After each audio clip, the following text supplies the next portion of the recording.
Hello students welcome to SM studio YouTube channel. आज আমি আলোচনা কৰিম ক্লাস 10 সোশিয়াল সায়েন্সের দ্বিতীয় ঘণ্টা ভূগোল অধ্যায়ের প্রথম চ্যাপ্টার অর্থনৈতিক ভূগোল বিষয়বস্তু আর সম্পদ। এই চ্যাপ্টারখনত থকা গোটেই এমসিকিউ আর ভিএসএ কোশ্চেন বার আজি আমি আলোচনা কৰিম। তো আহক আলোচনা করো আহা। ইয়াত দিয়া আছে চ্যাপ্টার 1 অর্থনৈতিক ভূগোল বিষয়বস্তু আর সম্পদ। প্রথমটা কোশ্চেন কি দিয়া আছে? এক নম্বর কোশ্চেন, তলৰ কোনটো মানৱ সৃষ্ট সম্পদ? ভেরি ভেরি ইম্পর্টেন্ট কোশ্চেন হয়। অপশন নাম্বার এ দিয়ে আছে নদ নদী, অপশন নাম্বার বি দিয়ে আছে খনিজ তেল, অপশন নাম্বার সি দিয়ে আছে জলসিঞ্চন নলা, অপশন নাম্বার ডি দিয়ে আছে অরণ্য। ইয়ার ভিতরে শুদ্ধ উত্তর হচ্ছে অপশন নাম্বার সি জলসিঞ্চন নলা। মানৱ সৃষ্ট মানে মানুহে যেটো ব্যবস্থা তৈয়াৰ কৰে বা মানুহে যেটো ব্যবস্থা উৎপাদন কৰে। ইয়াৰ পিছৰ কোশ্চেন কি আছে? 2 নম্বৰ কোশ্চেন, তলৰ কোনটো অজীবীয় সম্পদ? তলৰ কোনটো অজীবীয় সম্পদ? অপশন নাম্বার এ দিয়ে আছে বায়ু, অপশন নাম্বার বি দিয়ে আছে উদ্ভিদ, অপশন নাম্বার সি দিয়ে আছে জীবজন্তু, অপশন নাম্বার ডি দিয়ে আছে শস্য। ইয়ার ভিতৰত শুদ্ধ উত্তৰ হচ্ছে অপশন নাম্বাৰ এ বায়ু। বায়ু হয়েছে অজৈবীয় সম্পদ। ইয়াৰ পিছৰ কোশ্চেনটা একবাৰে 3 নম্বৰ কোশ্চেন কি আছে? তলৰ কোনটো অনবীকৰণযোগ্য সম্পদ? অপশন নাম্বার এ দিয়ে আছে বায়ু, অপশন নাম্বার বি দিয়ে আছে পানি, অপশন নাম্বার সি দিয়ে আছে শস্য আর অপশন নাম্বার ডি দিয়ে আছে কয়লা। ইয়ার ভিতরে শুদ্ধ উত্তর হচ্ছে অপশন নাম্বার ডি কয়লা। ইয়ার পিছৰ কোশ্চেনটা একবাৰে 4 নম্বৰ কোশ্চেন কি দিয়ে আছে? তলৰ কোনটো বিলুপ্ত প্রাণী? ইয়াত 4টা অপশন দিয়ে আছে। অপশন নাম্বার এ দিয়ে আছে এশিঙীয়া গড়, অপশন নাম্বার বি দিয়ে আছে নলগাহরি, অপশন নাম্বার সি দিয়ে আছে জিরাফ, অপশন নাম্বার ডি দিয়ে আছে মিথুন। ইয়ার ভিতরে শুদ্ধ উত্তর হচ্ছে অপশন নাম্বার বি নলগাহরি। ঠিক আছে। ইয়ার পিছৰ কোশ্চেনটা একবারে 5 নম্বর কোশ্চেন কি দিয়ে আছে? IUCN সংস্থাটো কোন রাষ্ট্রীয় সংস্থার অন্তর্গত? ভেরি ভেরি ইম্পর্টেন্ট কোশ্চেন হয়। 4টা অপশন দিয়ে আছে। অপশন নাম্বার এ দিয়ে আছে ইউনেস্কো, অপশন নাম্বার বি দিয়ে আছে UNO, অপশন নাম্বার সি দিয়ে আছে WWF আর অপশন নাম্বার ডি দিয়ে আছে UNEP। ইয়ার ভিতরে শুদ্ধ উত্তর হচ্ছে option number A UNESCO, UNESCO। ইয়ার পিছৰ কোশ্চেনটা একবারে 6 নম্বর কোশ্চেন কি দিয়ে আছে? ভূগোলের যেটো শাখাত সম্পদের উৎপাদন বিতরণ ভোগ আর বিনিময় সম্পর্কে অধ্যয়ন করা হয় সি হল। অপশন নাম্বার এ দিয়ে আছে প্রাকৃতিক ভূগোল, অপশন নাম্বার বি দিয়ে আছে মানব ভূগোল, অপশন নাম্বার সি দিয়ে আছে অর্থনৈতিক ভূগোল, অপশন নাম্বার ডি দিয়ে আছে আঞ্চলিক ভূগোল। এর ভিতরে শুদ্ধ উত্তর হচ্ছে অপশন নাম্বার সি, এটা কিতাবের প্রথমতে দিয়ে আছে। এর পিছর কোশ্চেনটা হলো একবারে 7 নম্বর কোশ্চেন কি দিয়ে আছে? শিল এবিদ, শিল কি? অপশন নাম্বার এ দিয়ে আছে জীবীয় সম্পদ, এটা অসম্ভব। অপশন নাম্বার বি দিয়ে আছে অজীবীয় সম্পদ, এইটো হয়। ইয়ার রাইট অ্যান্সার হচ্ছে অপশন নাম্বার বি অজীবীয় সম্পদ। ঠিক আছে। ইয়ার পিছৰ কোশ্চেনটা একবাৰে 8 নম্বৰ কোশ্চেন কি দিয়ে আছে? অসমৰ এবিধ বিলুপ্ত প্ৰায় জন্তু হল। অসমৰ কৈছে ইয়াত অপশন নাম্বাৰ এ হৈছে মহ, অপশন নাম্বাৰ বি হৈছে মেকুৰী, অপশন নাম্বার সি হৈছে শহাপহু আর অপশন নাম্বার ডি হৈছে সোণালী বান্দর। ইয়ার শুদ্ধ উত্তর হচ্ছে অপশন নাম্বার ডি সোণালী বান্দর। ইয়ার পিছৰ কোশ্চেনটা একবাৰে 9 নম্বৰ কোশ্চেন কি দিয়ে আছে? তলৰ কোনটো অনবীকৰণযোগ্য সম্পদ? ইম্পর্টেন্ট কোশ্চেন হয়।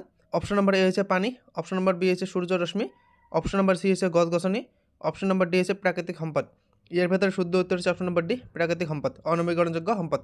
এর পিছর কোশ্চেনটা হলো একবারে 10 নম্বর কোশ্চেন কি আছে? অর্থনৈতিক ভূগোলের পিতৃস্বরূপ কোন? Very very important question. ইয়ার 4টা অপশন দিয়ে আছে। এর ভেতরে শুদ্ধ উত্তর হচ্ছে option number B George Chisholm. এর পিছর কোশ্চেনটা হলো একবারে 11 নম্বর কোশ্চেন কি দিয়ে আছে? তলৰ কোনটো প্রাথমিক বৃত্তি নহয়? অপশন নাম্বার এ দিয়েছে কৃষিকার্য, অপশন নাম্বার বি হচ্ছে ব্যাংক বা অন্য বিত্তীয় অনুষ্ঠান, অপশন নাম্বার সি হচ্ছে মাছ ধরা, অপশন নাম্বার ডি হচ্ছে বনজ সম্পদ আহরণ। ইয়ার ভিতরে শুদ্ধ উত্তর হচ্ছে অপশন নাম্বার বি ব্যাংক আর অন্য বিত্তীয় অনুষ্ঠান। ইয়ার পিছৰ কোশ্চেনটা হলো একবাৰে 12 নম্বৰ কোশ্চেন কি দিয়ে আছে? তলৰ কোনটো দ্বিতীয় বৃত্তি হয়? অপশন নাম্বার এ দিয়ে আছে শিল্প উৎপাদন প্রক্রিয়া, অপশন নাম্বার বি দিয়ে আছে যাতায়াত আর পরিবহন কার্য, অপশন নাম্বার সি দিয়ে আছে প্রচার মাধ্যম, অপশন নাম্বার ডি দিয়ে আছে নির্মাণ কার্য। ইয়ার ভিতরে শুদ্ধ উত্তর হচ্ছে অপশন নাম্বার এ শিল্প উৎপাদন প্রক্রিয়াটা হয়েছে দ্বিতীয় বৃত্তি হয়। ইয়ার পিছৰ কোশ্চেনটা একবাৰে 13 নম্বৰ কোশ্চেন কি আছে? তলৰ কোনটো তৃতীয় বৃত্তি হয়?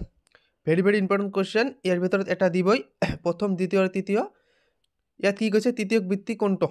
অপশন নাম্বার এ হচ্ছে কৃষিকার্য, অপশন নাম্বার বি হচ্ছে চিকার, অপশন নাম্বার সি হচ্ছে বয়ন কার্য, অপশন নাম্বার ডি হচ্ছে ব্যাপার বাণিজ্য। ইয়ার ভিতরে শুদ্ধ উত্তর হচ্ছে অপশন নাম্বার ডি ব্যাপার বাণিজ্য। ঠিক আছে। ইয়ার পিছৰ কোশ্চেনটা হলো একবাৰে 14 নম্বৰ কোশ্চেন কি আছে? তলৰ কোনটো চতুৰ্থ বৃত্তি হয়? Very very important question. এটা আহিবই বৃত্তি প্ৰথম দ্বিতীয় তৃতীয় চতুৰ্থ, ইয়াৰ ভিতৰত এটা আহিবই। ইয়াত 4টা অপশন দিয়ে আছে। প্রথমটা হচ্ছে মিস্ত্রি, দ্বিতীয়টা হচ্ছে শিক্ষক, তৃতীয়টা হচ্ছে কম্পিউটার নির্মাণকারী আর চতুর্থটা হচ্ছে ব্যবসায়ী। এর ভিতরে শুদ্ধ উত্তর হচ্ছে অপশন নম্বর বি শিক্ষক। 15 নম্বর কোশ্চেনটা হলো একবারে 15 নম্বর কোশ্চেন কি গেছে? তলৰ কোনটা মানবসৃষ্ট সম্পদ নহয়? ইয়াত 4টা অপশন দিয়ে আছে। অপশন নাম্বার এ হচ্ছে প্রযুক্তি, অপশন নম্বৰ বি হৈছে উদ্যোগ, অপশন নম্বৰ চি হৈছে সৌৰশক্তি আৰু অপশন নম্বৰ ডি হৈছে কাৰ্যালয়। ইয়াৰ ভিতৰত শুদ্ধ উত্তৰ হৈছে অপশন নম্বৰ চি সৌৰশক্তি। 16 নম্বৰ কুৱেশ্যনটো কি কৈছে তলৰ কোনটো ব্যক্তিগত সম্পদ নহয়, very very important question.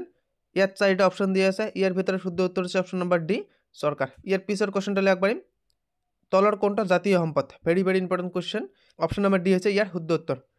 19 number question কি কৈছে সোণ এবিধ, অপশন নম্বৰ এ হৈছে কৃত্ৰিম সম্পদ, অপশন নম্বৰ বি হৈছে জৈৱিক সম্পদ, অপশন নম্বৰ চি হৈছে প্ৰাকৃতিক সম্পদ আৰু অপশন নম্বৰ ডি হৈছে মানৱ সম্পদ। ইয়াৰ ভিতৰত শুদ্ধ উত্তৰ হৈছে অপশন নম্বৰ চি প্ৰাকৃতিক সম্পদ। ইয়াৰ পিছত 20 নম্বৰ কুৱেশ্যনটো কি কৈছে তলৰ কোনটো এটা অজৈৱিক সম্পদ, ভেৰি ভেৰি ইম্পৰ্টেণ্ট হয়। ইয়াত 4টা অপশন দিয়া আছে, অপশন নম্বৰ এ হৈছে বায়ু, অপশন নম্বৰ বি হৈছে বেক্টেৰিয়া, অপশন নম্বৰ চি হৈছে ভেঁকুৰ আৰু অপশন নম্বৰ ডি হৈছে শস্য। ইয়াৰ উত্তৰটো কমেণ্টত জনাবা, 4টা অপশন দিয়া আছে, মই ইয়াত উত্তৰ দিয়া নাই, ইয়াৰ উত্তৰটো কমেণ্টত জনাবা। এতিয়া আমি কেইটামান প্ৰশ্ন উত্তৰ আলোচনা কৰিম। প্ৰথমটো কুৱেশ্যন কি দিয়া আছে প্ৰাকৃতিক সম্পদ কাক বোলে। এইখিনিতে মই এটা অনুৰোধ কৰিছোঁ, কোনোবাই যদি চেনেলটো ছাবস্ক্ৰাইব কৰা নাই এতিয়ালৈকে তেনেহ'লে ছাবস্ক্ৰাইব কৰিব, লাইক কৰিব আৰু কমেণ্ট কৰিবলৈ নাপাহৰিব আৰু আপোনাৰ বন্ধুবৰ্গলৈ ভিডিঅ'টো শ্বেয়াৰ কৰিব। ইয়াৰ উত্তৰ হৈছে যিবোৰ সম্পদ প্ৰাকৃতিকভাৱে সৃষ্টি হৈ প্ৰকৃতিত বিয়পি থাকে তেনেবোৰ সম্পদক প্ৰাকৃতিক সম্পদ বোলে। ভেৰি ভেৰি ইম্পৰ্টেণ্ট কুৱেশ্যন হয় এইটো। দ্বিতীয়টো কুৱেশ্যনলৈ আগবাঢ়িম। 2 নম্বৰ কুৱেশ্যন কি দিছে প্ৰাকৃতিক সম্পদৰ উদাহৰণ দিয়া। ইম্পৰ্টেণ্ট কুৱেশ্যন, বায়ু পানী আৰু মাটি এইবিলাক হৈছে প্ৰাকৃতিক সম্পদ। তৃতীয়টো কুৱেশ্যন কি দিছে মানৱ সম্পদ কাক বোলে। ইয়াৰ উত্তৰ হৈছে মানুহ হৈছে মানৱ সম্পদ। এইটো ইয়াৰ এক্সাম্পলহে।